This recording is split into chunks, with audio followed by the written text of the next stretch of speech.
আমরা কওমি মাদ্রাসায় পড়ি চাকরির জন্য পড়ি না, একটা চেতনার জন্য পড়ি। আর সেই চেতনা হলো যেখানেই জুলুম দেখবে, যেখানে অন্যায় দেখবে, যেখানে বৈষম্য দেখবে, জুলুমের বিরুদ্ধে অন্যায়ের বিরুদ্ধে লড়াই হবে, লড়াই হবে। কোন ব্যক্তির বিরুদ্ধে নয়। আমাদের এই স্লোগান কোন দলের বিরুদ্ধে নয়, আমাদের স্লোগান কোন নেতা নেত্রীর বিরুদ্ধে নয়। শেখ মুজিবুর রহমান সাহেবের মূর্তি বানানো হোক, জিয়াউর রহমান সাহেবের মূর্তি বানানো হোক, এমনকি আমার বাবার যদি মূর্তি বানানো হয়, শক্তি থাকলে সেই সব মূর্তি আমরা ভেঙে গুড়িয়ে দেব। সোনার বাংলাদেশ দেখেছি, নতুন বাংলাদেশ দেখেছি, সবুজ বাংলাদেশ দেখেছি, ডিজিটাল বাংলাদেশ দেখেছি। এবার আমরা শপথ গ্রহণ করতে চাই, এবারের বাংলাদেশ হবে ইসলামের বাংলাদেশ, খেলাফতের বাংলাদেশ।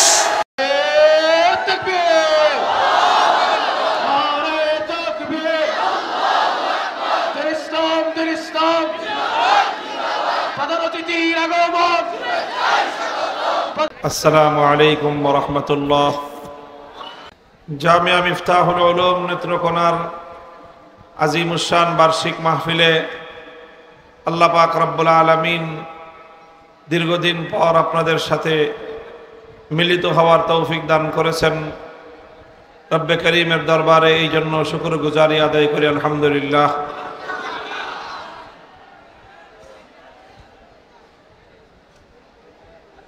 বন্ধুগণ, আল্লাহ পাক রব্বুল আলামিন প্রত্যেকটি জাতি, প্রতিটি কওমের জীবনে কিছু এমন সুযোগ দান করেন, এমন সময় আল্লাহ পাক দান করেন, যেই সময় এবং যেই সুযোগে সেই কওম এবং সেই জাতি যদি সঠিক সিদ্ধান্ত গ্রহণ করে, তাহলে তাদের জীবনে অনেক উন্নতি হয়। আর যদি সেই সময়গুলোতে সেই কওম এবং সেই জাতি সঠিক সিদ্ধান্ত গ্রহণ করতে ব্যর্থ হয়, তাহলে সেই কওম এবং সেই জাতিকে এর জন্য অনেক চড়া মূল্য পরিশোধ করতে হয়। এটা শুধুমাত্র একটা কওম এবং জাতির বিষয়ই না, একটা মানুষের ব্যক্তিগত জীবনেও এমন কিছু কিছু সময় আছে, এমন কিছু গুরুত্বপূর্ণ মুহূর্ত আছে যেটাকে টার্নিং পয়েন্ট বলা হয়। টার্নিং পয়েন্ট একটা মানুষের জীবনের সঠিক সিদ্ধান্ত গ্রহণ করবার এক একটা সময় আসে। জীবনের সেই গুরুত্বপূর্ণ পর্বগুলোতে যদি কোনো ব্যক্তি সঠিক সিদ্ধান্ত গ্রহণ করতে ব্যর্থ হয়, তাহলে সেই ব্যক্তির জীবনে অনেক ভোগান্তি পোহাতে হয়। এবং আর যদি তারা সঠিক সিদ্ধান্ত গ্রহণ করতে পারে কোনো ব্যক্তি, তাহলে তার জীবনটা সাফল্যমণ্ডিত হয়। যেমন ধরেন, একজন মানুষ ব্যক্তিগত জীবনে, একটা মানুষ যখন ছোট্টবেলা থেকে একটু মোটামুটি কৈশোর বয়সে যখন সে উপনীত হয়, কিশোর বয়সে, তখন তার জীবনে একটা বড় প্রশ্ন আসে যে তার শিক্ষা দীক্ষা কেমন হবে। একজন তালেবুল ইলম, একজন ছাত্র, একজন স্টুডেন্ট, সে যখন তার শিক্ষা জীবন শুরু করবে, তখন এটা হলো তার জীবনের খুব গুরুত্বপূর্ণ একটা সময় যে এখন তার সিদ্ধান্তটা সঠিকভাবে নিতে হবে। যদি একজন শিক্ষার্থী সঠিকভাবে সিদ্ধান্ত গ্রহণ করে, তার শিক্ষার ধারাটাকে সুন্দরভাবে নির্বাচন করে, একটা ভালো শিক্ষা প্রতিষ্ঠান যদি সে নির্বাচন করে, তাহলে দেখা যাবে যে এই একটা সিদ্ধান্ত তাকে তার জীবনে অনেক দূর পর্যন্ত, অনেক উন্নতি পর্যন্ত তাকে নিয়ে যাবে। পক্ষান্তরে যদি এই শিক্ষার্থী সঠিক শিক্ষাধারা নির্বাচন করতে যদি না পারে, সঠিক শিক্ষা প্রতিষ্ঠান যদি নির্বাচন করতে না পারে, তাহলে অনেক মেধা যোগ্যতা থাকা সত্ত্বেও এই শিক্ষার্থীর জীবনে মেধার বিকাশ ঘটবে না। কথা ঠিক কিনা?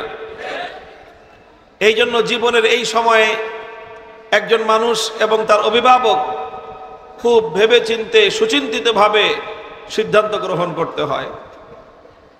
ঠিক তদ্রূপ একটা মানুষ যখন শিক্ষা জীবন সমাপ্ত করে যখন সে কর্মের ময়দানে অবতীর্ণ হবে, তখন তার আরেকটা সিদ্ধান্ত নিতে হয় যে সে কর্মজীবন হিসেবে কোন পেশাটাকে সে নির্বাচন করবে, কোন পেশায় সে আত্মনিয়োগ করবে। যদি ভেবে চিন্তে সুন্দরভাবে তার জন্য যেটা মানানসই, তার জন্য যেটা জুৎসই, সে যেই পেশার জন্য উপযুক্ত এবং যোগ্য, সে যদি তার সেই পেশাকে নির্বাচন করতে পারে, তাহলে একজন মানুষ সে পেশা জীবনে সফলতা অর্জন করতে পারবে, সে কামিয়াবি হাসিল করতে পারবে। আল্লাহ না করুন যদি একজন মানুষ এই ক্ষেত্রে সিদ্ধান্ত গ্রহণ করতে ব্যর্থ হয়, ভুল সিদ্ধান্ত নেয়, তাহলে দেখা যাবে সে পেশাগত জীবনে নানা ধরনের পেরেশানির শিকার হবে, সে ক্ষতিগ্রস্ত হবে, জীবনে সে সফলতা অর্জন করতে পারবে না। আপনারা কি আমার কথা বুঝতেছেন? এই পাশে যারা আছেন, আপনাদের যাদের পক্ষে সম্ভব হয় বসে পড়েন, বসেন বসেন। আর বসতে না পারলে কথা বলেন না। কেউ কাউকে মুখের কথা দিয়ে আহ্বান করবেন না, সতর্ক করবেন না, ডাকবেন না, কিছু বলবেন না। আপনারা কি আমার কথা শুনতেছেন সবাই? এই ডান পাশে যারা আছেন শুনতেছেন? আপনারা কোনো কথা বলেন না ভাই, আল্লাহর ওয়াস্তে ভাই, আপনারা কথা বলেন না। বসতেও বলেন না, আল্লাহর ওয়াস্তে বসতেও বলেন না। নিজের বসতে মনে চায় বসে পড়েন, আরেকজনকে বসাইতে মনে চায় হাত ধরে টান দেন, হাত ধরে টান দিলে না বসলে ঘাড়ে ধরে বসায় দেন, কিন্তু মুখে কথা বলেন না। আল্লাহর ওয়াস্তে মুখে কথা বলেন না। কেউ কাউকে মুখে বসার কথা বলেন না, হাত দিয়ে কথা বলেন, পাও দিয়ে কথা বলেন, মাথা দিয়ে কথা বলেন, শরীরের সমস্ত অঙ্গ প্রত্যঙ্গ দিয়ে কথা বলেন। শুধু কি দিয়ে? মুখ দিয়ে কথা বলবেন না। এখন মুখ দিয়ে কথা বললে একটু একটু করে আওয়াজ আসতে থাকে, আমি তো আলোচনাই করতে পারতেছি না আপনাদের কথার জ্বালায়। এই ডান দিক থেকে আপনারা একটু নীরবতা অবলম্বন করেন। এই যে মাহফিলের যে অবস্থা, এতে তো লম্বা আলোচনা করা যাবে না। আপনারা একটু ধৈর্য ধারণ করেন। আমি কথা খুব দীর্ঘ করব না, মূল কথাগুলো আমি সংক্ষেপে গুছায় নিয়ে আসার চেষ্টা করব ইনশাআল্লাহ। তো আমি বলতেছিলাম, একজন মানুষের ব্যক্তিগত জীবনে কিছু কিছু সময় আছে, সেই সময়গুলোতে সে সিদ্ধান্ত নিতে ব্যর্থ হলে, ভুল সিদ্ধান্ত গ্রহণ করলে এটার জন্য তাকে অনেক ক্ষতির সম্মুখীন হতে হয়। যেমন একজন মানুষ যখন শিক্ষা জীবন শুরু করবে, তখন সে কোন শিক্ষাটা কোথায় অবলম্বন করবে, গ্রহণ করবে, সঠিক সিদ্ধান্ত নিতে পারলে তার শিক্ষা জীবন সফল কাম হবে। একজন মানুষ যখন কর্মজীবনে পদার্পণ করবে, তখন সে কোন কর্ম করবে, কোন পেশাকে সে গ্রহণ করবে, যদি সে সঠিক সিদ্ধান্ত নিতে পারে, পেশা জীবনে সে সফলতা অর্জন করতে পারবে। যদি এখানে সঠিক সিদ্ধান্ত গ্রহণ করতে সে ব্যর্থ হয়, পেশা জীবনে সে ব্যর্থ হবে, অনেক ক্ষতির সম্মুখীন হতে হবে, অনেক পেরেশানি উঠাইতে হবে তাকে। কথা ঠিক কিনা?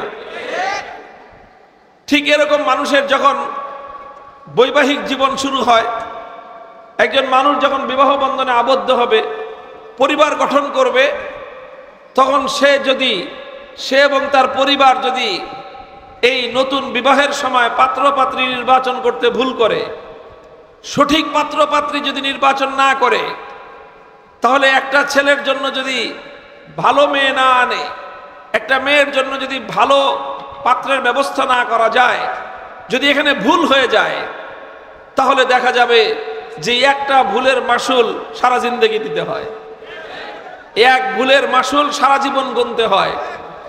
আর যদি সিদ্ধান্তটা ঠিক মতো নেওয়া যায়, তাহলে সারাটা জীবন একটা সুখী পারিবারিক জীবন, দাম্পত্য জীবন, সুন্দর একটা পরিবার গঠন করা সম্ভব হয়, সফল সন্তান জন্ম দেওয়া সম্ভব হয়, ভালো সন্তানদেরকে প্রতিপালন করা সম্ভব হয়। এই সব কিছু একটা সঠিক সিদ্ধান্তের উপর নির্ভরশীল। আমি কি বলতাম, মৌলিক কথাটা বললাম হলো, একটা মানুষের জীবনে এরকম কিছু গুরুত্বপূর্ণ সময় আসে, সেই সময়গুলোতে একজন মানুষকে তার ব্যক্তিগত জীবনের জন্য সঠিক সিদ্ধান্ত গ্রহণ করতে হয়।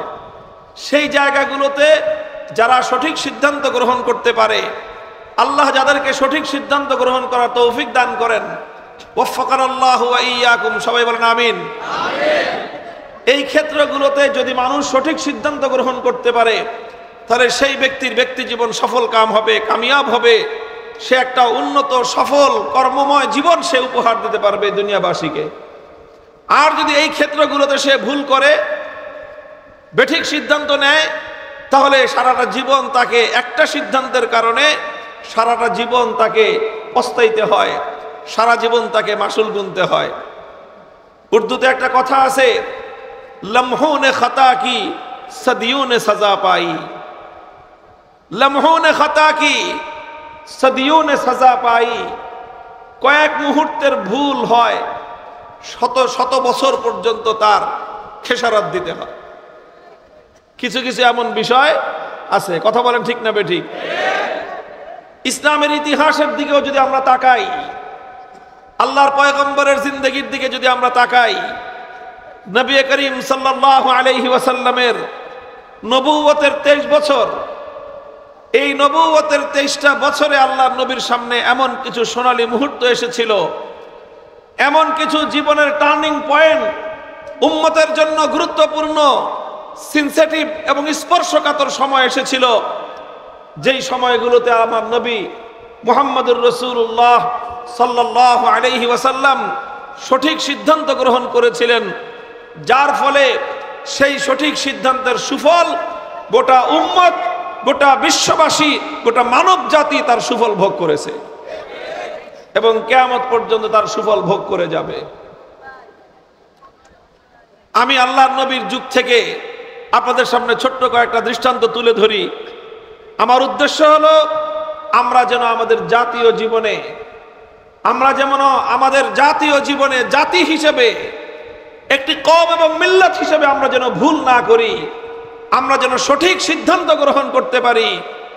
দোস্ত, আজ বাংলাদেশের মুসলমান আমরা ইতিহাসের এমন একটা বাক বদলের মধ্যে দাঁড়িয়ে আছি, ইতিহাসের একটা মহাসড়কের আমরা দ্বার প্রান্তে দাঁড়িয়ে আছি, আমরা ইতিহাসের একটা টার্নিং পয়েন্টে দাঁড়িয়ে আছি।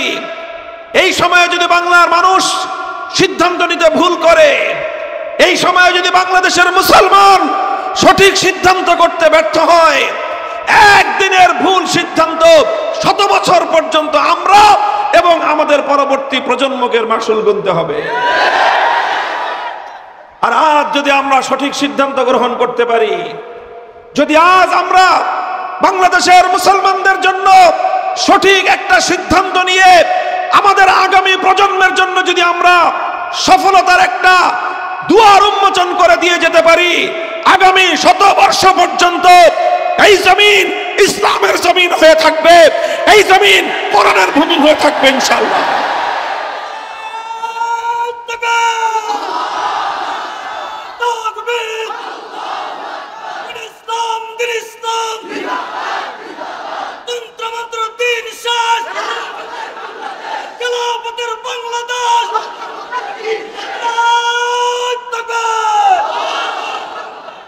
মুহতারাম হাজিরিন, আল্লাহর নবী নবুয়ত লাভ করলেন। নবুয়ত পাওয়ার পর 13 বছর পর্যন্ত আল্লাহর নবী পবিত্র মক্কার মাটিতে রাত দিন একাকার করে দিয়ে দ্বীনের দাওয়াত নিয়ে মানুষের দুয়ারে দুয়ারে গেলেন। পবিত্র মক্কার মাটিতে এমন একজন মানুষ ছিল না যার কাছে আল্লাহর নবী দ্বীনের দাওয়াত নিয়ে শতবার হাজারবার না গিয়েছেন। রাতের অন্ধকারে গিয়েছেন, দিনের আলোতে গিয়েছেন, প্রভাত রশ্মিতে গিয়েছেন, গোধূলি বেলায় গিয়েছেন, সর্বভাবে আল্লাহর নবী তাদের কাছে দাওয়াত নিয়ে গিয়েছেন। এইভাবে দাওয়াত দিতে দিতে মক্কা শরীফে অল্প কিছু মানুষ ইসলাম গ্রহণ করেছে, অল্প কিছু মানুষ কালেমা পড়েছে। যারা কালেমা পড়েছেন তাদের উপর জুলুম নির্যাতনের স্টিম রোলার পরিচালিত হয়েছে, তাদের উপর দিয়ে বর্বরতার সকল ইতিহাসগুলো রচিত হয়েছে। ইসলাম গ্রহণ করবার অপরাধে হযরতে সুমাইয়া রাদিয়াল্লাহু তাআলা আনহাকে নির্মমভাবে আবু জাহাল হত্যা করেছে, শহীদ করে দিয়েছে। হযরতে ইয়াসির রাদিয়াল্লাহু আনহুকে তার চেয়ে আরো বর্বরচিত কায়দায় ওনার দুটি পা দুই উটের সাথে বেঁধে দিয়ে দুই উটকে দুই দিকে হাঁকিয়ে দিয়েছে। দুই উট যখন দুই দিকে দৌড় দিয়েছে, শরীর দ্বিখণ্ডিত হয়ে হযরত ইয়াসির রাদিয়াল্লাহু আনহু শাহাদাত বরণ করেছেন। এক পরিবারের স্বামী এবং স্ত্রী উভয়কে এইভাবে হত্যা করা হয়েছে। তারপর তাদের সন্তান হযরত আম্মারকে মাথা নিচু দিয়ে কূপের মধ্যে, অন্ধকূপের মধ্যে ঝুলিয়ে রেখেছে, যেন তিনি কালেমা প্রত্যাহার করেন, ইসলাম প্রত্যাহার করেন, ইসলামকে যেন তিনি ত্যাগ করেন। এই রকম জুলুম এবং নির্যাতনের বর্বর সকল ইতিহাসগুলো মক্কার মাটিতে রচিত হয়েছে। মুহতারাম হাজরিন, স্বয়ং আল্লাহর রাসূল সাল্লাল্লাহু আলাইহি ওয়াসাল্লাম ইসলামের তাওহীদের অপরাধে, একত্ববাদের দাওয়াত প্রচার করার অপরাধে মসজিদে হারাম বাইতুল্লাহর সামনে আল্লাহর নবী নামাজরত অবস্থায় ছিলেন। একদিন আবু জাহাল আমার নবীজির গলার মধ্যে গামছা পেঁচিয়ে নবীজিকে শ্বাসরুদ্ধ করে হত্যা করার চেষ্টা করেছে। আর একদিন আমার নবী সেজদায় ছিলেন, সেজদারত অবস্থায় আবু জাহালের নির্দেশে উকবা ইবনে আবি মুআইদ একটা বিরাট উটের ভুঁড়ি এনে নবীর মাথার উপর নিক্ষেপ করে দিয়েছে। সেজদারত অবস্থায় আমার নবী শ্বাসরুদ্ধ হওয়ার উপক্রম হয়েছেন। এই সকল ইতিহাসগুলো মক্কার মাটিতে মক্কার দুরাচাররা প্রতিষ্ঠিত করেছে। করতে করতে আল্লাহর নবী এর মধ্য দিয়েই সাহাবায়ে কেরামকে নিয়ে পথ চলেছেন। হযরতে আরকাম ইবনে আবিল আরকাম রাদিয়াল্লাহু তাআলা আনহুর ঘরের মধ্যে তিনি অন্ধকারে নীরবে নিভৃতে সঙ্গোপনে সাহাবীদেরকে দ্বীনের তালিম দিয়েছেন, দ্বীনের চেতনা তাদের মধ্যে সৃষ্টি করেছেন, আল্লাহর দ্বীনের মৌলিক শিক্ষাগুলো তাদের অন্তরের মধ্যে গেঁথে দিয়েছেন। এইভাবে নবী আকরাম সাল্লাল্লাহু আলাইহি ওয়াসাল্লাম অল্প কিছু সাহাবায়ে কেরাম যখন তৈরি হলো, আর এইভাবে হযরতে বেলাল হাবাসী, হযরতে খাব্বাব ইবনুল আরাত, হযরতে আম্মার বিন ইয়াসির রাদিয়াল্লাহু আনহুমের মতো দুর্বল সাহাবীরা একদিকে, আবু বকর, ওমর, ওসমান, আলী রাদিয়াল্লাহু আনহুম, এই সকল সম্ভ্রান্ত প্রভাবশালী কিছু লোক যখন ইসলামের পতাকা তলে শামিল হলো, এই জাতীয় কিছু লোক যখন হয়ে গেল, আল্লাহর পয়গম্বর সিদ্ধান্ত গ্রহণ করলেন, এখন আর এই মক্কার মাটিতে বসে থাকলে ইসলামের বিজয় আসবে না। এখন আর এই মক্কার জমিনকে আঁকড়ে ধরে থাকলে ইসলাম দুনিয়াতে সম্প্রসারিত হবে না। এই মক্কার জমিন অনেক মূল্যবান, আফজালু বিকাইল আরদি, আল্লাহর এই জমিনের মধ্যে সবচেয়ে দামি মূল্যবান জমিন হলো বাইতুল্লাহিল হারাম, আল্লাহ পাকের পবিত্র ঘর বাইতুল্লাহ শরীফ। তারপরে বাইতুল্লাহ শরীফের পরেই সবচেয়ে সম্মানিত জায়গা হলো মসজিদুল হারাম। বাইতুল্লাহর চারপাশ দিয়ে যে মসজিদ হারাম, সেই মসজিদ হারাম সবচেয়ে দামি। যেই জমিনে 1 রাকাত নামাজ পড়লে পৃথিবীর অন্য যে কোনো মসজিদে 1 লক্ষ রাকাত নামাজ পড়ার সমান সওয়াব পাওয়া যায়, সেই জমিন পবিত্র মক্কার মাটিতে অবস্থিত মসজিদে হারাম। একদিকে বাইতুল্লাহ, সঙ্গে তার মসজিদে হারাম, বাইতুল্লাহর সাথে হাজরে আসওয়াদ, যে হাজরে আসওয়াদকে একবার চুম্বন করলে জিন্দেগীর গুনাহ মাফ হয়ে যায়। সেই মসজিদে হারামের মধ্যখানে হযরত ইব্রাহিম আলাইহিস সালাতু ওয়াস সালামের স্মৃতি বিজড়িত মাকামে ইব্রাহিম, হযরত ইসমাঈল আলাইহিস সালাতু ওয়াস সালামের স্মৃতি বিজড়িত জমজমের কূপ, এই সব মসজিদে হারাম, বাইতুল্লাহ, মসজিদের মাকামে ইব্রাহিম, হাজরে আসওয়াদ, জমজমের কূপ সব কোথায় ছিল? সব কোথায়? পবিত্র মক্কায়। এই মক্কা আল্লাহর নবীর জন্মভূমি। এখানেই নবীজি জন্মগ্রহণ করেছেন, এখানেই নবীজির বাবার কবর, নবীজির মায়ের কবর, দাদার কবর, পূর্বপুরুষদের কবর, সব এই মক্কার মাটিতে। এই মাটি আল্লাহর নবীর জন্মভূমি। এই মাটিতে নবীজির 53 বছর কেটেছে। এই মক্কার গারে হেরা, জাবালে নূরের হেরার গুহায় আল্লাহ নবী নবুয়ত প্রাপ্ত হয়েছেন। হযরত জিবরিল আলাইহিস সালাতু ওয়াস সালাম আল্লাহর পক্ষ থেকে নবুয়ত নিয়ে আমার নবীর কাছে আগমন করেছেন। এই সব ইতিহাস মক্কায়, সব ইতিহাস মক্কায়। কিন্তু মক্কায় একটা জিনিস অনুপস্থিত, সেটা হলো আল্লাহর দ্বীনকে তিনি এই মক্কার মাটিতে কায়েম করতে পারতেছেন না। আল্লাহর দ্বীন সম্প্রসারণের জন্য, প্রচার করবার জন্য মক্কার মানুষ অনুকূল পরিবেশ দিচ্ছে না। নবী আকরাম সাল্লাল্লাহু আলাইহি ওয়াসাল্লাম তখন ইতিহাসের এক ঐতিহাসিক সিদ্ধান্ত গ্রহণ করেছিলেন। তিনি সিদ্ধান্ত নিয়েছিলেন এখন নিজের মক্কার জন্মভূমিকে, নিজের মাতৃভূমি, নিজের জন্মভূমি, নিজের 53 বছরের আবাস ভূমি, নিজের পূর্বপুরুষদের স্মৃতিময় ভূমি, বাইতুল্লাহর ভূমি, মসজিদ হারামের ভূমি, এই সব ফজিলত, এই সব প্রেম, সব ভালোবাসা একদিকে, আল্লাহর দ্বীনের দাওয়াত এবং দ্বীনের বিজয় আরেকদিকে, আল্লাহর নবী দ্বীনের দাওয়াত এবং দ্বীনের বিজয়ের পাল্লাকে ভারী করে দিলেন। নবীজি হিজরত করলেন, আল্লাহর নবী হিজরত করার সিদ্ধান্ত নিলেন। মুহতারাম হাজিরিন, এই হিজরতের সিদ্ধান্ত এটা আমার নবীর যুগের, নবীজির জীবনের আমি মনে করি অত্যন্ত গুরুত্বপূর্ণ একটা সিদ্ধান্ত ছিল। নবীজির তার জীবনের টার্নিং এই পয়েন্টে, জীবনের বাক বদলের এই সময়ে আল্লাহর নবী উম্মতের জন্য সঠিক সিদ্ধান্তটি গ্রহণ করেছিলেন। তিনি যদি সেদিন মক্কা থেকে মদিনায় হিজরত করার সিদ্ধান্ত না নিতেন, তিনি যদি সেদিন তার মাতৃভূমির চেয়ে আল্লাহর দ্বীনকে বেশি অগ্রাধিকার না দিতেন, তিনি যদি সেদিন মসজিদে হারামের জমিন থেকে মদিনার জমিনকে যদি প্রাধান্য না দিতেন, তিনি যদি সেদিন আল্লাহর ঘরের ভূমি পবিত্র মক্কার মাটি থেকে যদি মদিনার মাটিকে তিনি প্রাধান্য না দিতেন, তাহলে আল্লাহর নবীর জীবনের আর মাত্র 10টা বছর হায়াত অবশিষ্ট ছিল। সেই 10 বছরে বিশ্বব্যাপী তিনি যে ইসলামের বিপ্লবের ভিত রচনা করেছিলেন, মক্কায় থাকলে সেটা কোনোদিন সম্ভব ছিল না। এই জন্য নবী আকরাম সাল্লাল্লাহু আলাইহি ওয়াসাল্লাম মক্কা থেকে মদিনায় হিজরত করলেন। মদিনায় হিজরত করার মাধ্যমে নবীর সামনে সম্ভাবনার নতুন দুয়ার উন্মোচিত হয়ে গেল, ইসলামের জন্য সম্ভাবনার নতুন দুয়ার খুলে গেল, মুসলমানদের জন্য সম্ভাবনার নতুন দুয়ার খুলে গেল। আল্লাহর নবীজি মদিনায় আসলেন। মদিনায় আসার পর মদিনার স্থানীয় সাহাবায়ে কেরামের মধ্য থেকে, মদিনার স্থানীয় অধিবাসীদের মধ্য থেকে একটি দল তৈরি হলো, যারা আল্লাহর নবীর ডান হাত বাম হাত হয়ে গেলেন, যারা নবীর ডান পাশে বাম পাশে এসে দাঁড়ালেন, তারা নবীর দ্বীনকে গ্রহণ করে নিলেন, নবীর মিশনকে যারা নিজেদের মিশন বানিয়ে নিলেন।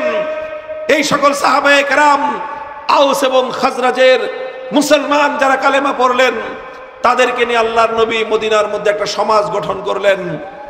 সেই সমাজ মুসলমানদের সমাজ, সেই সমাজ ইসলামী ভ্রাতৃত্বের সমাজ। আল্লাহর নবী সেখানে মদিনার আনসার এবং মক্কার মুহাজির, এই মুহাজির এবং আনসারদের মধ্যে একটা ভ্রাতৃত্বের বন্ধন তৈরি করে দিলেন। সেই ভ্রাতৃত্বের মাধ্যমে ইসলামী ইতিহাসের এক নতুন ভিত রচনা হলো, নতুন একটা বুনিয়াদ রচনা হলো মদিনার মাটিতে। এবং এই ভ্রাতৃত্বের মাধ্যমে একটি ইসলামী সমাজের যে বুনিয়াদ তৈরি হলো, নবী আকরাম সাল্লাল্লাহু আলাইহি ওয়াসাল্লাম সেই বুনিয়াদ নিয়ে মুসলিম সেই সমাজটাকে নিয়ে মদিনার মাটিতে বসবাসরত আরো দুটো সমাজ ছিল। একটা হলো ইহুদিদের সমাজ, আর একটা ছিল পৌত্তলিক এবং মুশরিকদের সমাজ। আল্লাহর নবী ইমানদার একত্ববাদী মুসলমানদের এই সমাজ নিয়ে তিনি পৌত্তলিক, মুশরিক আর ইহুদিদেরকে নিয়ে আল্লাহ নবী মদিনা সনদের মাধ্যমে একটা রাষ্ট্রের ভিত তিনি গড়লেন, একটা রাষ্ট্রের ফাউন্ডেশন তিনি প্রতিষ্ঠা করলেন। মদিনা সনদের মাধ্যমে আল্লাহর নবী মদিনায় ইসলামের এক নতুন যাত্রা শুরু করলেন। মুহতারাম হাজিরিন, আমি ইতিহাসের দুই তিনটা ধারার কথা বলবো। একটা বলে ফেলেছি, 2 নম্বরটা বলতেছি। মদিনায় যখন আল্লাহর নবী এভাবে মদিনার ইহুদিদের সাথে, মদিনার বেঈমান মুশরিক মূর্তি পূজারীদের সাথে আল্লাহর নবী শান্তির চুক্তি করলেন। মদিনা সনদটা ছিল 3 জাতির মধ্যে একটা শান্তি চুক্তি, যে আমরা কেউ কারো বিরুদ্ধে যুদ্ধ করব না, আমরা কেউ কারো বিরুদ্ধে অস্ত্র ধারণ করব না, আমরা কেউ কারো সাথে শত্রুতা পোষণ করব না। আমাদের এই 3 জাতি কেউ অন্য কোনো দুশমনকে, একের বিরুদ্ধে অন্যের দুশমনকে সাহায্য করবে না। এই সকল চুক্তির ভিত্তিতে মদিনা সনদ কায়েম হলো।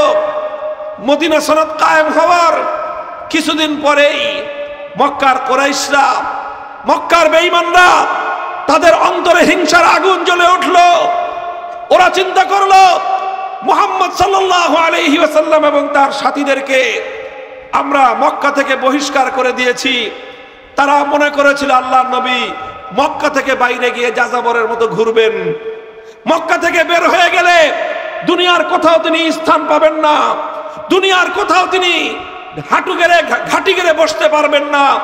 এটা ছিল মক্কার কুরাইশদের ধারণা।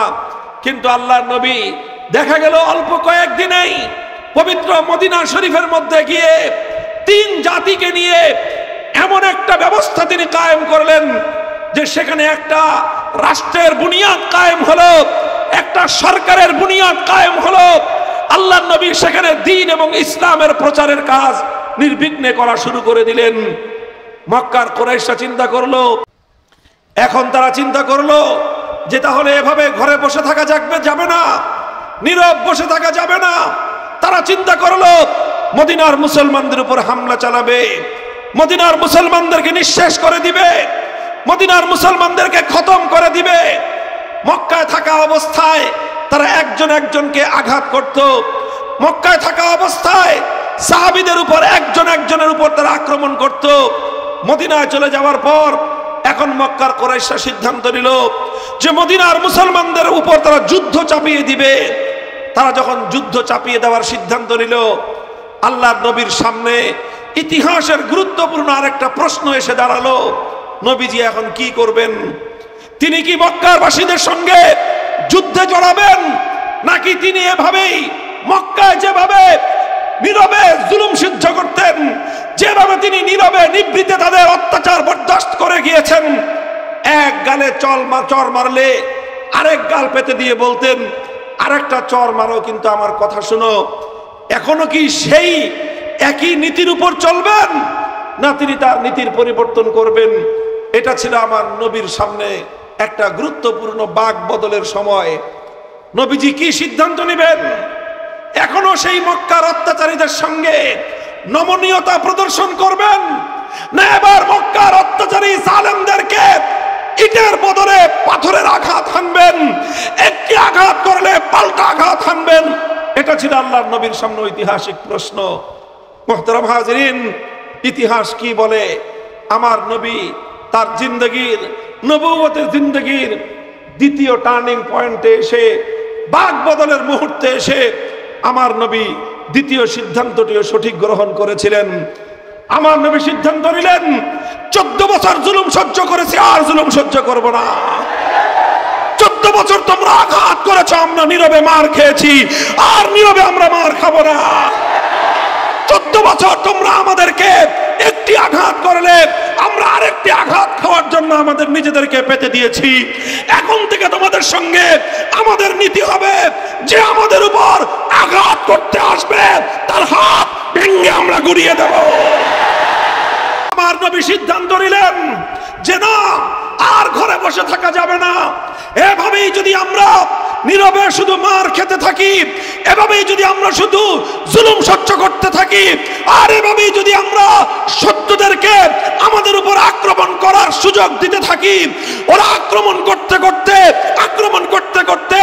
আমাদের অস্তিত্ব বিলীন করে দেওয়ার চেষ্টা করবে।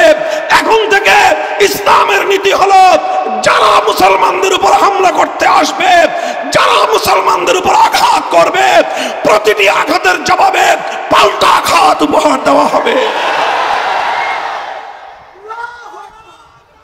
মুহতারাম হাজিরিন, আমার নবী 313 জন সাহাবায়ে কেরামকে নিয়ে বদরের রণাঙ্গনে গেলেন। 1000 সশস্ত্র বাহিনীর বিরুদ্ধে যুদ্ধ করলেন। লড়াই হলো। 14 জন সাহাবায়ে কেরাম রক্ত দিলেন, শাহাদাত বরণ করলেন। বদরের রণাঙ্গন আল্লাহর নবীর প্রিয় সাহাবীদের রক্তে রঞ্জিত হলো। সেই রক্তের রং মেহেদি রঙের মতো ফুটফুটে হয়ে লাল হয়ে মুসলমানদের জন্য এক নতুন সূর্যোদয়ের সুসংবাদ দান করলো। আল্লাহর জমিনে কুফরকে পরাস্ত করে মক্কার কুরাইশদের কোমর ভেঙে দেওয়া হলো। ইসলামের নতুন সম্ভাবনার দুয়ার উন্মোচিত হলো। আল্লাহর নবী সঠিক সিদ্ধান্ত নিলেন, সঠিক সময়ে সঠিক সিদ্ধান্ত নিয়েছেন। যখন হিজরতের সিদ্ধান্ত নেওয়ার, তখন তিনি হিজরতের সিদ্ধান্ত নিলেন। যখন জিহাদের সিদ্ধান্ত নেওয়ার সময় এলো, আমার নবী জিহাদের সিদ্ধান্ত নিতে এক মুহূর্ত বিলম্ব করেন নাই। তিনি জিহাদের সিদ্ধান্ত নিলেন। বদরের রণাঙ্গনে 313 জন নিয়ে জিহাদের রণাঙ্গনে ঝাঁপিয়ে পড়লেন। উহুদের ময়দানে মক্কার কুরাইশরা 3000-এর বিশাল বাহিনী নিয়ে মদিনার দিকে ধেয়ে আসলো। মদিনার দিকে তারা ধেয়ে আসলো। তাদের পরিকল্পনা হলো গোটা মদিনা শহর তছনছ করে দিবে। গোটা মদিনা শহরে ঢুকে শহরকে ধ্বংসলীলায় পরিণত করবে। শহরের প্রতিটি নাগরিককে, প্রতিটি মুসলমান নারী পুরুষ শিশু সকলকে তারা সমূলে হত্যা করে তারপরে তারা মক্কা থেকে মদিনা থেকে মক্কায় ফিরে যাবে। এই পরিকল্পনা নিয়ে প্রায় সেই 600 মাইল দূর থেকে মক্কা থেকে মদিনার দিকে তারা ছুটে এলো। আল্লাহর নবী সাহাবায়ে কেরামের সঙ্গে পরামর্শে বসলেন। এই বিশাল 3000-এর বাহিনী নিয়ে আসতেছে, কি করা যায়?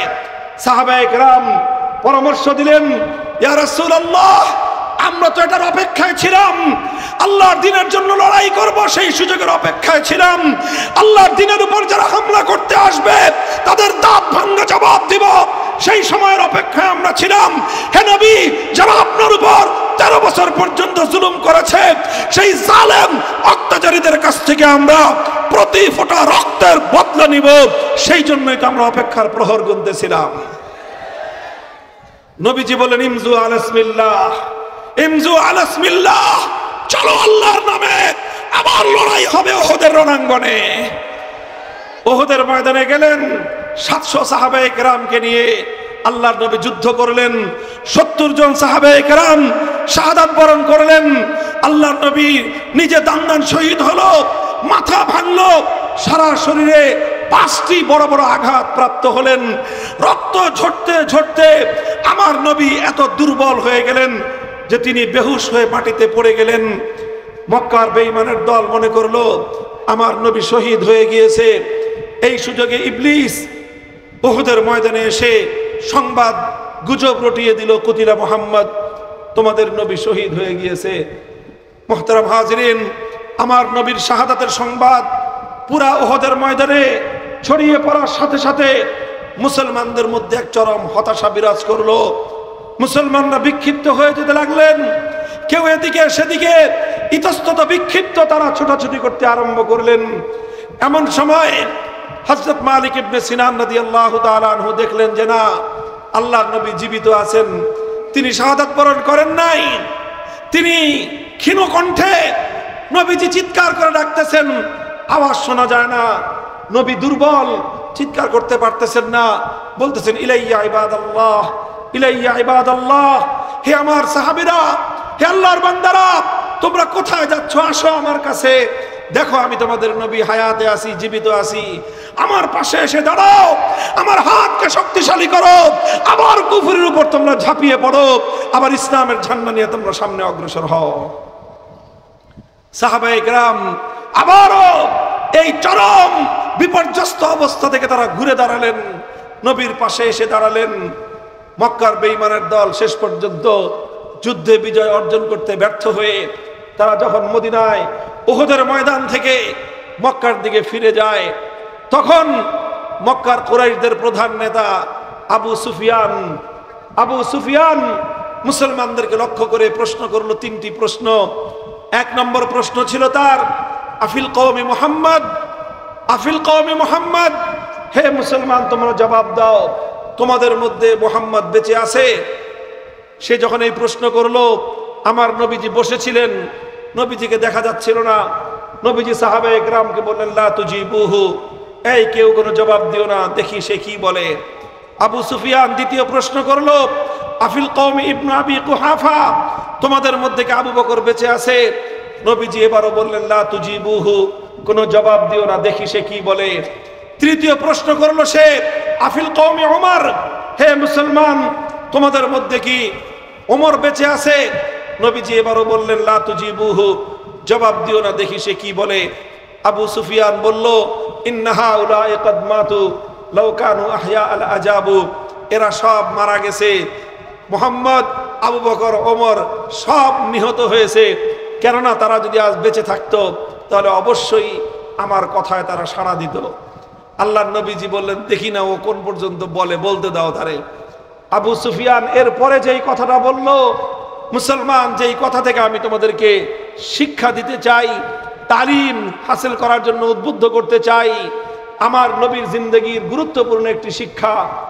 আল্লাহর নবীজি এই ঘটনা পর্যন্ত যাওয়ার পর্যন্ত তারপরে কুরাইশদের সর্দার আবু সুফিয়ান সে বলল, ওলু হুবাল, ওলু হুবাল, মুহাম্মদ মারা গেছে, আবু বকর মারা গেছে, ওমর মারা গেছে। এই আনন্দে সে উল্লাস প্রকাশ করার জন্য একটা স্লোগান তুলল। কি ছিল সেই স্লোগান? ওলু হুবাল, জয় হুবল, হুবলের জয় হোক। হুবলের বড়ত্বের কথা বলল। যখনই সে আল্লাহর পরিবর্তে তার এক মূর্তি, এক গায়রুল্লাহর বড়ত্বের কথা বলল, আমার নবী এবার নিজেই বললেন, আজিবু, হে আমার প্রাণপ্রিয় সাহাবা, তোমরা এবার আর নীরব থেকো না। এখন আল্লাহর বড়ত্বের পরিবর্তে গায়রুল্লাহর বড়ত্বের স্লোগান উঠতেছে। গায়রুল্লাহর বড়ত্বের স্লোগান যখন উঠে, তখন কোন মুসলমান নীরব বসে থাকতে পারে না। আমার নবীজি বললেন, আজিবু, হে আমার সাহাবীরা, তোমরা আবু সুফিয়ানের এই কথার জবাব দাও। হযরত ওমর জিজ্ঞাসা করলেন, ইয়া রাসূলুল্লাহ, এতক্ষণ আপনি নীরব থাকতে বলেছেন, জবাব দিতে নিষেধ করেছেন, এই জন্য আমরা নীরব ছিলাম। এখন আপনি আমাদেরকে জবাব দিতে বলতেছেন, তাহলে আপনি আমাদেরকে শিখিয়ে দেন কি জবাব দিব। মা নাকুল, মা নাকুল ইয়া রাসূলুল্লাহ, হে আল্লাহর রাসূল, মক্কার এই কুরাইশ মূর্তি পূজারীদের হুবলের জয়ধ্বনির বিনিময়ে, হুবলের জয়ধ্বনির মোকাবেলায় আমরা কি বলবো? আল্লাহর নবী দান্দার মুবারক শহীদ, রক্তে রঞ্জিত তার গোটা দেহ, মাথা ভাঙ্গা, হাত ভাঙ্গা, পা ভাঙ্গা অবস্থায় আমার নবী ওদের ময়দানে ক্ষত বিক্ষত অবস্থায় সাহাবায়ে কেরামকে স্লোগান শিখিয়েছিলেন, কুলু আল্লাহু আলা ওয়াজাল। হে আমার সাহাবীরা, সমস্ত শক্তিগুলো কণ্ঠে একত্রিত করে তোমরা আকাশ বাতাস মুখরিত করে স্লোগান তুলো, আল্লাহু আকবার, আল্লাহু আকবার, আল্লাহু আকবার।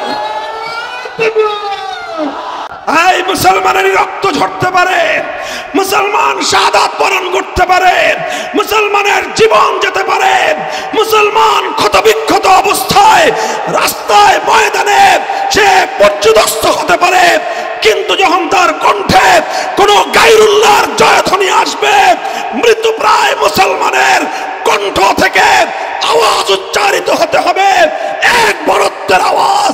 সেটা কার বড়ত্ব? চিৎকার করে বলো, কার বড়ত্ব? আসমান এবং জমিনের মধ্যে একমাত্র বড় কে? নারে তাকবীর, লিল্লাহি তাকবীর। মনে রেখো, এই তাকবীর মুসলমানের শক্তির প্রেরণা এখান থেকে আসে। আল্লাহু আকবারের আওয়াজ মুসলমানের হৃদয়ের স্পন্দন, মুসলমানের ধমনীতে এটা তার শক্তির প্রেরণা যোগায়। আল্লাহু আকবারের আওয়াজ। কাজেই ইতিহাস এখান থেকে নির্মিত হয়। ওহদের ময়দানে দুইটা সম্প্রদায় ছিল। এক সম্প্রদায় গায়রুল্লাহর নামে জয়ধ্বনি করত, আরেক সম্প্রদায় আল্লাহর বড়ত্বের ঘোষণা করত। আজ তোমরা বাংলার মাটিতে তাকিয়ে দেখো, সেই ইতিহাস আজও তোমার দেশে প্রতিধ্বনিত হচ্ছে। সেই ইতিহাস আবার তোমার মাটিতে আবার পুনরাবৃত্তি হচ্ছে। একদল রাজপথে তারা তাদের নেতার নামে, তারা তাদের নেত্রীর নামে, তারা গায়রুল্লাহর নামে জয়ধ্বনি তোলে।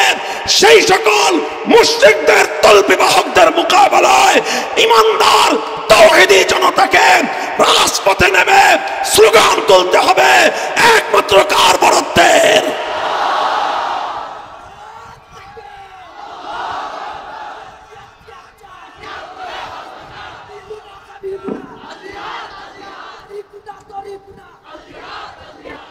মুহতারাম হাজিরিন, কথা বলছিলাম ভিন্ন বিষয়। এটা মনে রাখবা, মুসলমান নিজের বিরুদ্ধে কথা সহ্য করে নেয়, মুসলমান তার ভাইয়ের বিরুদ্ধে কথা সহ্য করে নেয়, মুসলমান তার নেতার বিরুদ্ধে কথা সহ্য করে নেয়, কিন্তু মুসলমান আল্লাহর উপর যখন কোনো গায়রুল্লাহর বড়ত্বের আওয়াজ উঠে তখন মুসলমান বরদাস্ত করতে পারে না। আরে তুমি বরদাস্ত করো না, এটাই হলো তোমার ঈমানের পরিচয়। তুমি আল্লাহর নামে আল্লাহর উপর ভরসা করে দাঁড়ায় যাও, তুমি আল্লাহর উপর ভরসা করো, तमाम পৃথিবীর সমস্ত শক্তি তোমার পায়ের সামনে লুটিয়ে পড়বে ইনশাআল্লাহ। আমরা দেখেছি যখন আমার এই জমিন, আমাদের এই মাতৃভূমিতে যখন গায়রুল্লাহর, যখন মূর্তি পূজার, যখন মূর্তি সংস্কৃতি বাস্তবায়ন করবার জন্য রাষ্ট্রীয় ব্যবস্থাপনায় আয়োজন চলছিল, বাংলার বিভিন্ন জায়গাগুলোতে রাষ্ট্রীয় স্থাপনাগুলোতে মূর্তির সংস্কৃতি বাস্তবায়ন চলছিল। বাংলার রাজধানী, পৃথিবীর একমাত্র নগর যেটাকে মসজিদের শহর বলা হয়, সেই মসজিদের শহর আমার আর তোমার রাজধানী ঢাকার শহরকে মূর্তির শহরে পরিণত করবার চেষ্টা চলতেছিল। আমরা তখন বলেছিলাম যে না, মসজিদের এই শহরের পবিত্রতা মূর্তি দিয়ে নষ্ট করা যাবে না। হ্যাঁ, এটা আমাদের হিন্দু ভাইদের মন্দিরের মূর্তি নিয়ে আমাদের আলোচনা না।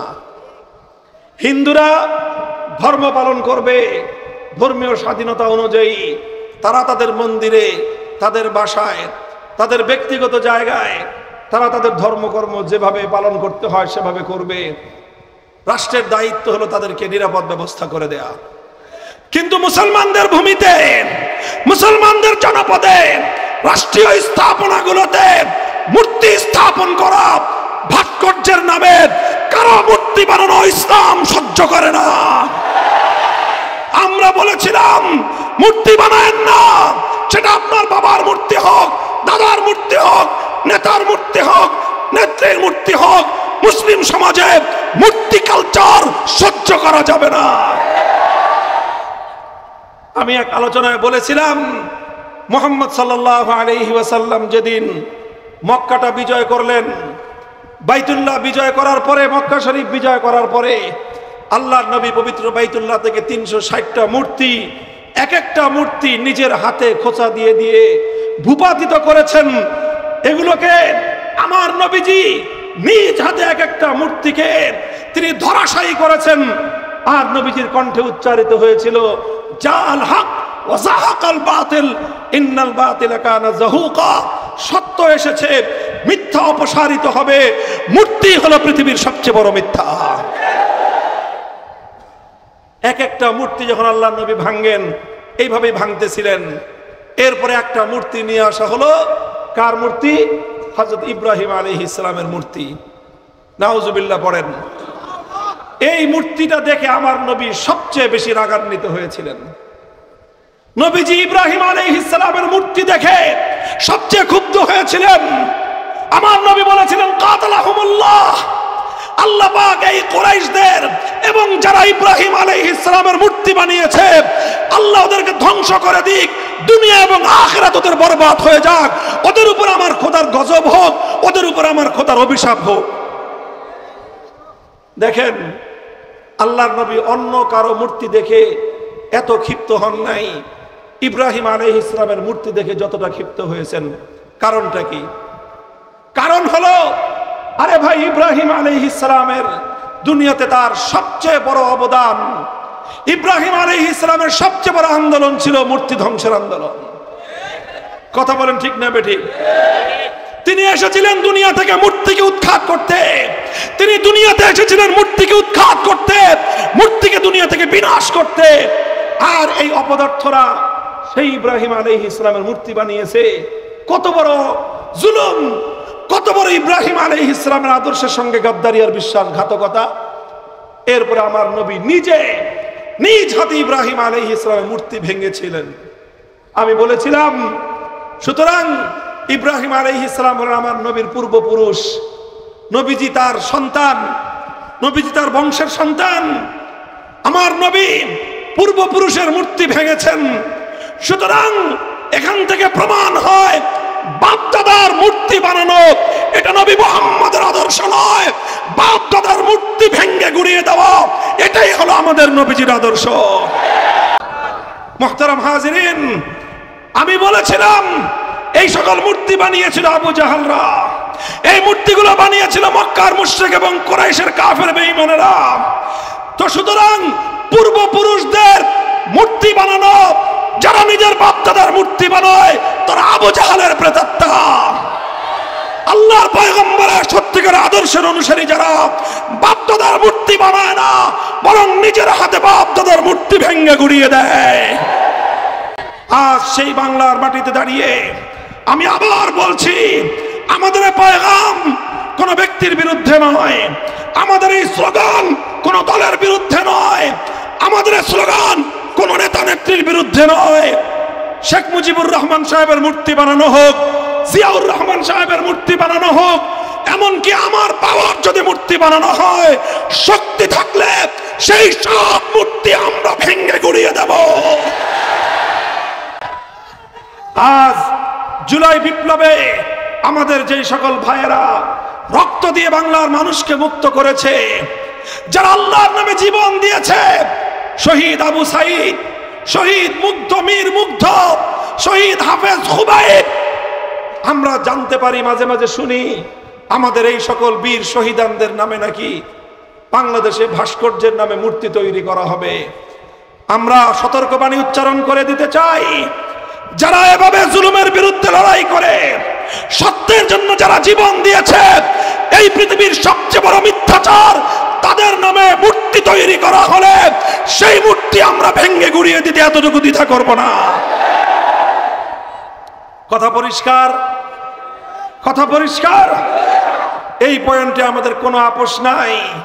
যারাই আমার মসজিদের দেশকে, আমার ইমানের দেশকে পৌত্তলিকতা দিয়ে ভরতে চাইবে, যারাই আমাদের প্রাণপ্রিয় মাতৃভূমিকে শিরকি সংস্কৃতি আমদানি করতে চাইবে, ওদেরকে সহ বাপদাদার ওই পৌত্তলিকতার দেশে পাচার করে দেওয়া হবে। এদেশের মাটি শাহজালালের মাটি, এদেশের মাটি ওলিয়া উলিয়াদের ওলামায়ে উম্মতের দেশ। আমি বলতেছিলাম, আমার নবী তার জীবনের দ্বিতীয় টার্নিং পয়েন্ট, যখন মক্কার কুরাইশরা শক্তি প্রয়োগ করে আল্লাহর দ্বীনের বাতি নিভিয়ে দিতে চাইল, আমার নবী অস্ত্র ধারণ করলেন, আমার নবী রণাঙ্গনে ঝাঁপিয়ে পড়লেন, আল্লাহর নবী জিহাদের ময়দানে গেলেন, নবীর সাহাবীরা রক্ত দিল, জীবন দিল, শাহাদাত বরণ করলো। রক্ত আর জীবন দিয়ে ইসলাম তার নিজের জন্য নতুন রাস্তা তৈরি করে নিল। বদর, উহুদ, খন্দক, একটার পরে একটা ইতিহাস রচিত হলো। ইসলাম দ্রুত গতিতে সামনের দিকে অগ্রসর হতে আরম্ভ করলো। চলতে চলতে সপ্তম হিজরি আসলো।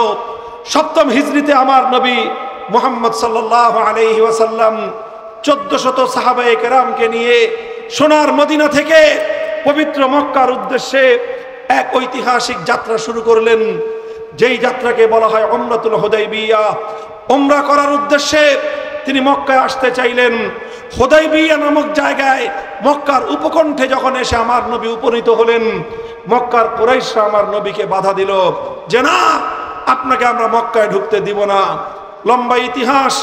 আল্লাহর নবী সেদিন বলেছিলেন, আজ মক্কাবাসীরা এমন যে কোনো শর্ত দিবে, যেই শর্তের মাধ্যমে বাইতুল্লাহ শরীফের সম্মান এবং ইজ্জত রক্ষা পায়, আমি সেই শর্ত মেনে নিয়েই মক্কার কুরাইশদের সঙ্গে একটা চুক্তি করব, সন্ধি করব, তাদের সঙ্গে আমি সুলহ করব।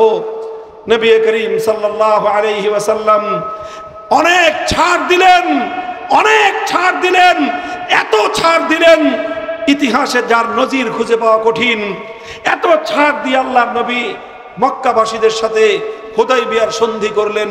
এটা ছিল আমার নবীর জীবনের তৃতীয় গুরুত্বপূর্ণ সিদ্ধান্ত, টার্নিং পয়েন্ট, যেখানে প্রয়োজন ছিল এবার একটু শান্তিপ্রিয় ভাবে তাম পৃথিবীতে ইসলামের দাওয়াত সম্প্রচার করা। আল্লাহর নবীর জন্য সেখানে একটা রাজনৈতিক সিদ্ধান্ত গ্রহণ করার প্রয়োজন ছিল। নবীজি সেই রাজনৈতিক বিবেচনায় মক্কার কুরাইশদের সঙ্গে হুদাইবিয়ার সন্ধি করে ইসলামের জন্য মক্কা বিজয়ের দুয়ার খুলে দিয়েছিলেন। ওলামায়ে কেরাম এখানে আছেন, মাদ্রাসার তালেবে ইলমরা আছেন, শিক্ষিত ইতিহাস পাঠকরা আছেন। আমি আর এই কথার দীর্ঘ আলোচনা করতেছি না, শুধু এতটুকু আপনাদেরকে বললাম, হুদায়বিয়ার সন্ধির চুক্তির মাধ্যমে আল্লাহর নবী রাজনৈতিক একটা দূরদর্শিতা প্রদর্শন করেছিলেন। সেই দূরদর্শিতার কারণে 1 বছরের মাথায় 8ম হিজরিতে মক্কা বিজয় হয়েছিল। 3 বছরের মাথায় আমার নবী যখন বিদায় হজে পবিত্র আরাফার ময়দানে আল্লাহর জন্য হজ করতে একত্রিত হয়েছিলেন, আমার নবীর সঙ্গে তখন 1.5 লক্ষ সাহাবায়ে কেরামের পবিত্র জামাত একত্রিত হয়েছিল। আমার নবী যখন 10ম হিজরির রবিউল আউয়াল মাসে এই দুনিয়া থেকে ইন্তেকাল করে আখিরাতের সফর শুরু করেন, ততদিনে 12.5 লক্ষ বর্গ মাইল জুড়ে আল্লাহর নবী বিশাল ইসলামী খেলাফত কায়েম করে আল্লাহর দ্বীনের ঝান্ডা 12.5 লক্ষ বর্গ মাইল জুড়ে উড্ডীন করে দিয়ে গিয়েছিলেন। মুহতারাম হাজিরিন, আমার নবী এইভাবে ইতিহাসের গুরুত্বপূর্ণ 3টি ঐতিহাসিক সিদ্ধান্ত নিয়েছিলেন। প্রথম সিদ্ধান্ত ছিল হিজরতের, দ্বিতীয় সিদ্ধান্ত ছিল জিহাদের, তৃতীয় সিদ্ধান্ত ছিল সন্ধি এবং সুলহের সিদ্ধান্ত। এই 3 সিদ্ধান্তের মাধ্যমে আল্লাহর নবী ইসলামকে অনন্য উচ্চতায় পৌঁছে দিয়ে গিয়েছিলেন। এই কথা নবীর ইতিহাস থেকে পর্যালোচনা করে আমি এবার আমার বাংলাদেশের মুসলমানদেরকে একটা তালিম নবীর জীবন থেকে গ্রহণ করার উদাত্ত আহ্বান জানাই। আমাদের জীবনে, আমাদের পূর্বপুরুষদের জীবন থেকে, আমরা নিকট অতীত থেকে এমনই 3টা ঐতিহাসিক বাক বদলের ইতিহাস আমরা দেখতে পাই। প্রথম ইতিহাস রচিত হয়েছিল 1947 সালে। 1947 সালে আমার আর তোমার পূর্বপুরুষদের সামনে প্রশ্ন ছিল, তোমার দেশ মুসলমানের দেশ হবে না দিল্লির অধীনে তোমরা ভারতের সাথে থাকবে? এই সিদ্ধান্ত যখন আমার জাতির সামনে এসেছিল, আল্লাহ পাকের শুকর আদায় করি, আমাদের পূর্বপুরুষদের শুকরগুজারি আদায় করি।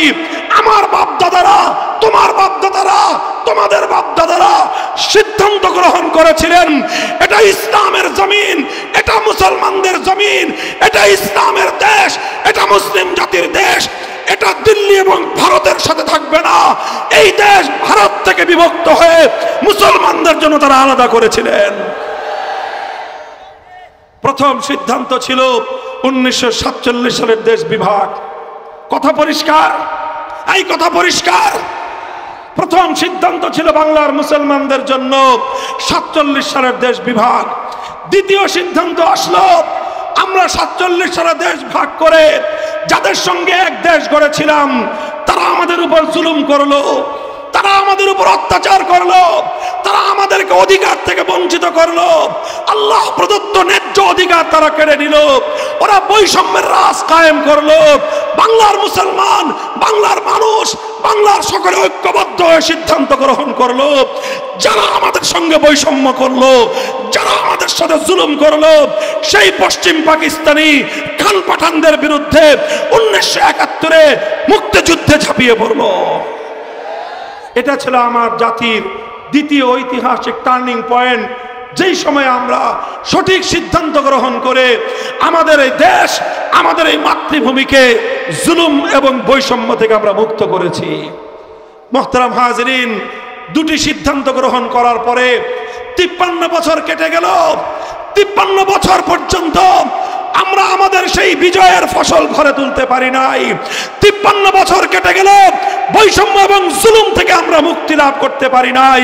53 বছর কেটে গেল, 47-এর দেশ বিভক্তির সময় যে অঙ্গীকার ছিল আল্লাহর কোরআনের রাজ কায়েম করা হবে, ইসলামী শরীয়ত কায়েম হবে, নিজামে ইসলাম বাস্তবায়িত হবে, বাংলার মানুষ সেই নিজামে ইসলাম, ইসলামী শরীয়তের বিধান আজও ফিরে পায় নাই। 2024 সাল এলো। 2024 সাল আমাদের কাছে এক নতুন ইতিহাসের বাক বদলের সোনালী সময় নিয়ে আসলো। 24 সালে বাংলার তামাল ছেলেরা গর্জে উঠলো, বাংলার তামাল সন্তানেরা জুলুমের বিরুদ্ধে আবার রুখে দাঁড়ালো, বাংলার তামাল সন্তানেরা বৈষম্যের বিরুদ্ধে আবার রুখে দাঁড়ালো, বাংলার তামাল সন্তানেরা আবার মুসলমানদের উপর হিন্দুত্ববাদী ভারতের আধিপত্যের বিরুদ্ধে গোটা বাংলাদেশের প্রত্যেকটা জনপদে স্লোগান তুললো, দিল্লি না ঢাকা।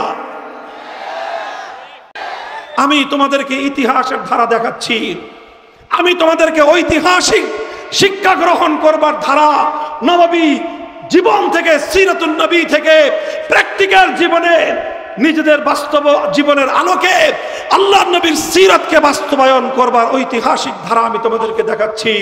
হে বাংলার মুসলমান, 2024 সাল এলো, বাংলাদেশের প্রতিটি শিক্ষাঙ্গন থেকে ছাত্ররা বের হয়ে আসলো। প্রথমে বের হলো বিশ্ববিদ্যালয়ের ছাত্ররা। বিশ্ববিদ্যালয়ের ছাত্ররা যখন একটা ন্যায্য অধিকার নিয়ে বের হলো, ওদের বুকের উপর বুলেটের আঘাত করা হলো, ওদের বুকগুলোকে বুলেটের আঘাত দিয়ে ঝাঁঝরা করে দিয়ে আমার ইউনিভার্সিটির সন্তানদেরকে হত্যা করা হলো। ইউনিভার্সিটির ছাত্রদেরকে যখন হত্যা করা হলো, কলেজের ছেলেরা বের হয়ে আসলো, স্কুলের ছেলে মেয়েরা বের হয়ে আসলো, আলিয়া মাদ্রাসার ছেলেরা বের হয়ে আসলো, কওমি মাদ্রাসার ছাত্ররাও বসে থাকলো না, তারাও বাদ ভাঙ্গা জোয়ারের মতো রাজপথে নেমে আসলো।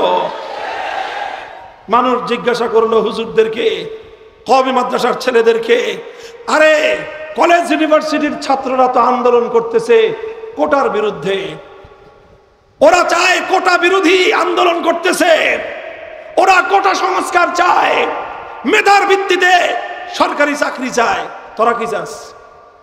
এই কওমি মাদ্রাসার পোলাপান জিজ্ঞাসা করেছিল, তোমরা কি চাও? কারণ তোমাকে তো সরকারি চাকরি নাই, কোটা থাকলেই কি না থাকলেই কি। তো আমার মাদ্রাসার ছেলেদেরকে জিজ্ঞাসা করেছিল সাংবাদিকরা, আমাদের মাদ্রাসার ছেলেদেরকে জিজ্ঞাসা করেছিল মিডিয়ার লোকেরা, হে মাদ্রাসার কওমি মাদ্রাসার ছেলেরা, তোমাদের তো সরকারি চাকরি নাই, তোমাদের তো কোনো, তোমাদের জন্য বিসিএস ক্যাডার নাই, তোমাদের জন্য সরকারি প্রথম শ্রেণীর চাকরি নাই, দ্বিতীয় শ্রেণীর চাকরি নাই, তৃতীয় শ্রেণীর চাকরি নাই, তোমরা নামছো কেন? আমাদের সন্তানরা জবাব দিয়েছিল, চাকরির জন্য কওমি মাদ্রাসা তৈরি হয় নাই, চাকরির জন্য আমরা আন্দোলনে নামি নাই। কেন আন্দোলনে নামছো কেন? আন্দোলনে নেমেছি এজন্য যে আমার যেই ভাই ইউনিভার্সিটিতে পড়ে, আমার সেই ভাইয়ের বুকের উপর অন্যায় ভাবে তুই গুলি করলি কেন? আমার যেই ভাই কলেজে পড়ে, আমার সেই কলেজ পড়ুয়া ভাইয়ের বুককে তুই বুলেটের আঘাতে ঝাঁঝরা করলি কেন? আমরা কওমি মাদ্রাসায় পড়ি, চাকরির জন্য পড়ি না, একটা চেতনার জন্য পড়ি।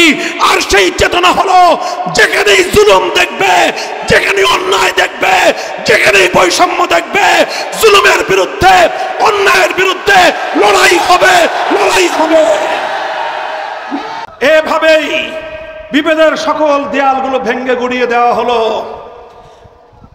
53 বছর পর্যন্ত বাংলার ছাত্র জনতাকে এভাবেই পরস্পরকে আলাদা করে রাখা হয়েছিল।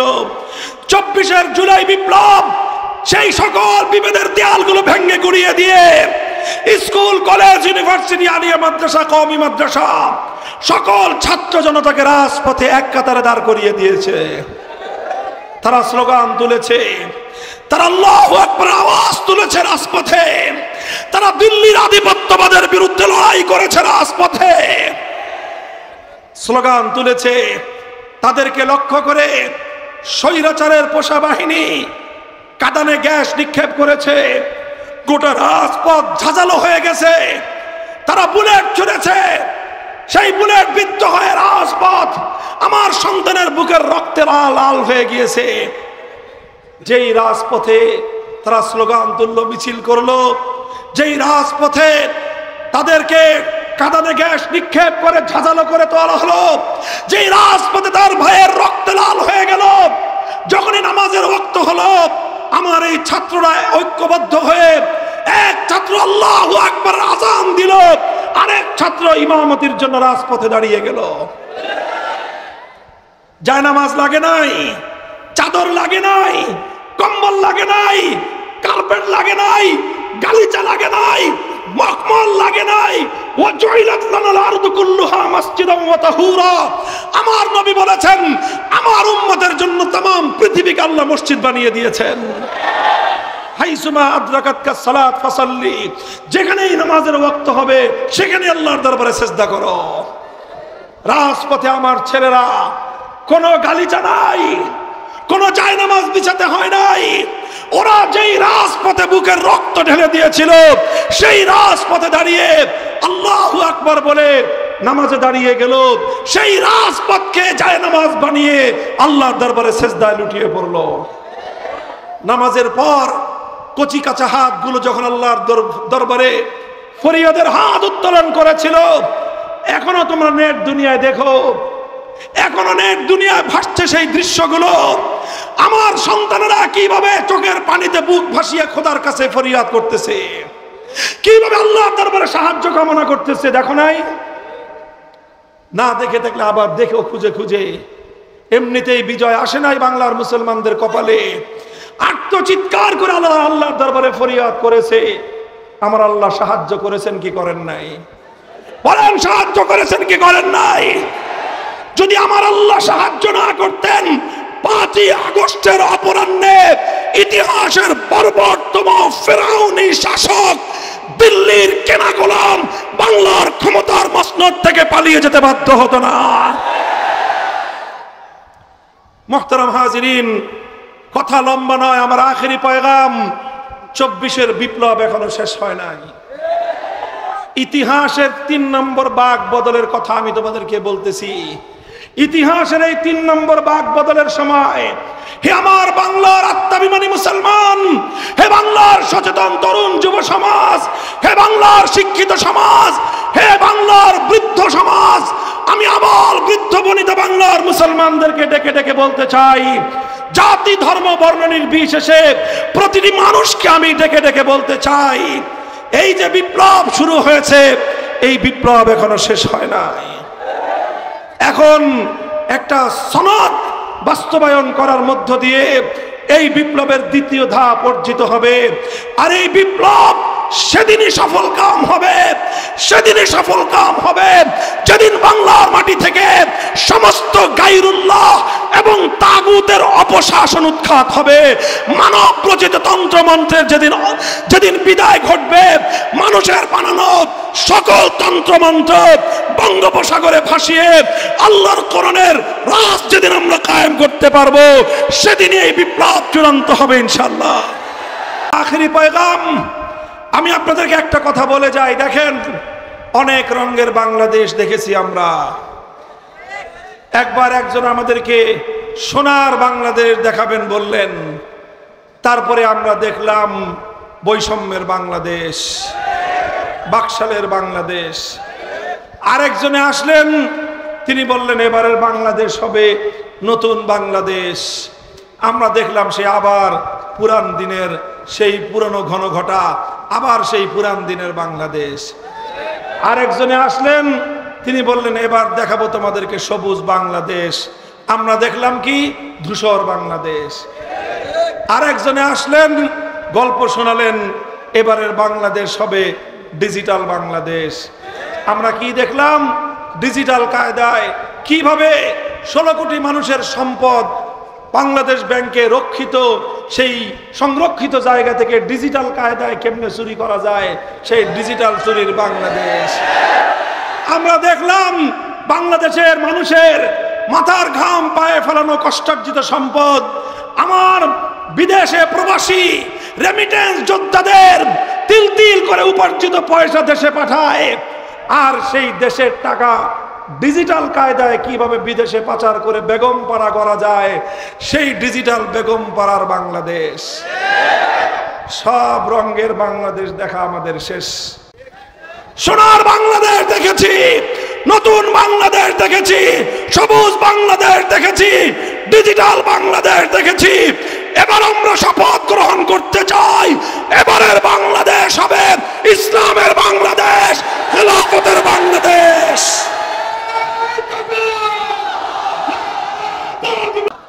ভাই, আপনারা বিশ্বাস করেন যদি ইসলামের শাসন কায়েম হয়, এই জমিন, এই মাটি, এই 55,000 বর্গ মাইলের মাটি আমাদের পূর্বপুরুষরা একবার চোখের অশ্রু দিয়ে এটাকে ভিজিয়েছে, এরপরে মাথার ঘাম দিয়ে পায়ে ফেলে এই মাটিকে সিঞ্চিত করেছে, এরপরে মাটিকে বুকের তাজা রক্ত দিয়ে একবার ভারতের দাসত্ব থেকে আরেকবার জালিমের জিঞ্জির থেকে মুক্ত করেছে।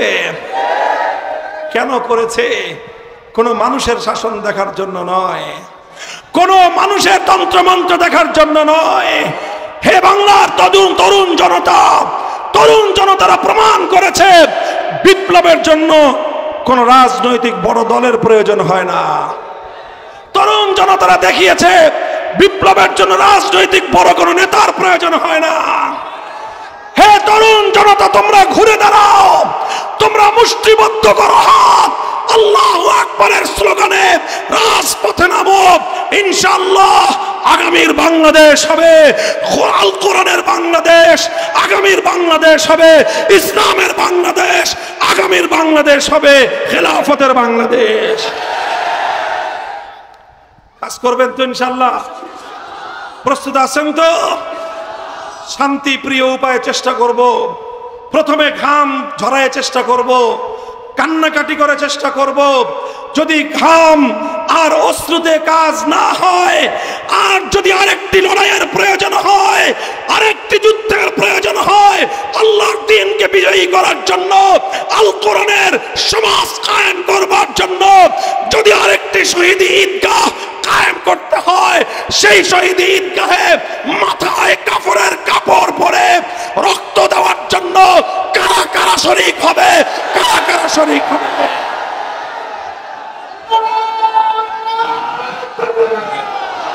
কথা না হৃদয়ের শপথ, অন্তরের শপথ? কার সাথে? কার সাথে? তাকাব্বালাল্লাহু মিন্না ওয়া মিনকুম। আল্লাহ পাক আমাদের সকলের এই শপথকে কবুল করুন, মঞ্জুর করুন। ওয়া আখিরু দাওয়ানা আলহামদুলিল্লাহি রাব্বিল আলামিন। আসসালামু আলাইকুম ওয়া রাহমাতুল্লাহ।